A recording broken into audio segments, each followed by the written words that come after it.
Hello friends, আজকে একটা party makeup করছি আমি, তোমরা সবাই দেখো। আর পার্টি মেকআপটা আমি পুরোটা ভিডিও করতে পারিনি, যেহেতু টাইম খুব কম ছিল আর সাথে আরও দুজন পার্টি মেকআপ করছিল, যার জন্য ভিডিওটা পুরোপুরি কমপ্লিট করে উঠতে পারিনি। বাট যেটুকুনি আমার ভিডিও করা হচ্ছে সেইটুকুনি তোমরা দেখতে থাকো। আমার ক্লায়েন্টের ডিমান্ড অনুযায়ী তার খুব সিম্পল একটা লুক চাই, খুবই সিম্পল তার লুক চাই, যেমন আই মেকআপটাও সিম্পল এবং ফেস মেকআপটাও খুব সিম্পল চাই। তো যার জন্য তোমরা দেখতেই পাচ্ছ আমি আই মেকআপটা একদমই খুব লাইটের মধ্যে করেছি, কোনো গ্লিটারিজ বা শিমারি আইজ আমি করিনি, খুব সিম্পলের মধ্যে আমি করেছি। আজকে অন্বেষা যেহেতু আজকে রেড কালারের একটা শাড়ি পরবে, তো সেই অনুযায়ী আমি একটা ব্রাউন অ্যান্ড গোল্ডের মধ্যেই আইশ্যাডোটা করেছি। যাই হোক, আমি এবার আইলাইনার ওকে পরিয়ে দিচ্ছি। যেহেতু ওর আইলিড খুব ছোট, তার জন্য আমি খুব সরু করে ওকে আইলাইনারটা ড্র করছি, যাতে লিডের মানে আইশ্যাডোর কাজটা ভালো রকম বোঝা যায়।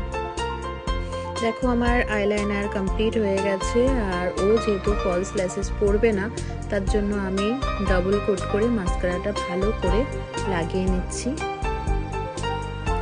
অনেকেই ফেক ল্যাসেস পরতে চায় না আর অনেকে ক্যারিও করতে পারে না, যার জন্য যখন মাস্কারাটা পরানো হয় ডবল কোট করে বা ভলিউম ভালো করে যাতে হয় সেইভাবেই আমি মাস্কারাটা পরিয়ে থাকি। মেকআপের মধ্যে সবচেয়ে স্পেশাল পার্ট যেটা হচ্ছে আই মেকআপ। তো আই মেকআপ ক্লায়েন্টরা যতই ডিমান্ড করে থাকুক না কেন, খুব হালকা আমি আই মেকআপ করবো বা খুব লাইটের মধ্যে আমি আই মেকআপ করবো, কিন্তু তবুও আই মেকআপটা খুব সূক্ষ্ম করে করা উচিত, টাইম নিয়ে করা উচিত। এমন না যে হালকা আই মেকআপ করছি বলে খুব তাড়াতাড়ি হয়ে যাও, সেটারও কিন্তু যথেষ্ট সময় লাগে। তো যাই হোক, কাজল পরানোর পরে আমি আইব্রাউজও ঠিকঠাক সেটিং করে নিলাম। তারপরে ওর যেহেতু গালগুলো একটু ভারী, আমি ব্রোঞ্জার দিয়ে সেটাকে সেট করে নিলাম। খুব অতিরিক্ত ব্রোঞ্জারও আমি কিছু দিইনি, কারণ ও আগেই আমি বলেছিল খুব হালকা এবং লাইটের মধ্যে মেকআপ চাই, যেটুকুনি প্রয়োজন শুধুমাত্র আমি সেইটুকুনি দিয়েছি।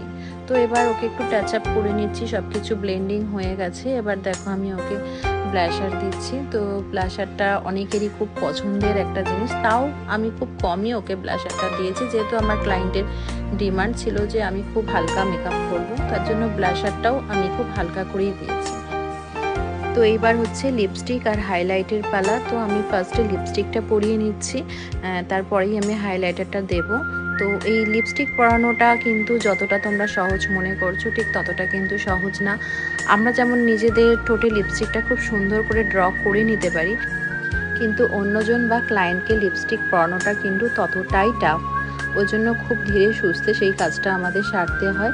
তো দেখতেই পাচ্ছ সব শেষে, যেহেতু আমি সেটিং স্প্রেটা আমার ভিডিও করা হয়নি, সেটিং স্প্রে দেওয়ার পরেই কিন্তু আমি মেকআপ স্টুডিওর হাইলাইটারটা ইউজ করে নিলাম।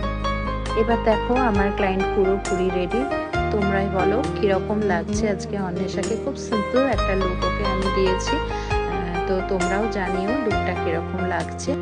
আর ওকে হেয়ারটাও সিম্পল একটা কার্ল করে পুরো হেয়ারটা ওপেনের মধ্যেই করা হয়েছে। আর ওর ফুলটাও নিজেই ক্যারি করেছে, ওর ফুল যেভাবে আমাকে বলেছে সেইভাবেই আমি ওকে ডেকোরেশন করে দিয়েছি। তো চলো টাটা, লুকটা আমি তোমাদের সঙ্গে শেয়ার করলাম। ভালো লাগলে লাইক আর কমেন্টস করে দিও। বাই।